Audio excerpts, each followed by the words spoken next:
திரும்பு மனம் திரும்பு, பரலோகம் சமீபமே.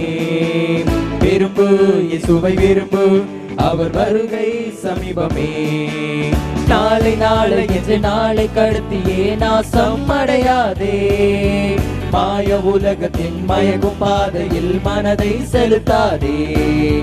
நாளை நாளை என்று நாளை கடத்தியே நாசம் அடையாதே. மாய உலகத்தின் மயக்கும் பாதையில் மனதை செலுத்தாதே. காலங்கள் போனால் திரும்பாது, கிருபையின் நாட்களை தள்ளாதே. காலங்கள் போனால் திரும்பாது, கிருபையின் நாட்களை தள்ளாதே. திரும்பு மனம் திரும்பு, பரலோகம் சமீபமே. விரும்பு இயேசுவை விரும்பு, அவர் வருகை சமீபமே. கர்த்தர் வருகையின் தாமதம் எண்ணிய ஏளனம் செய்யாதே. கடின உள்ளத்தோர் எவரும் மாறிட சந்தர்ப்பம் தருவாரே.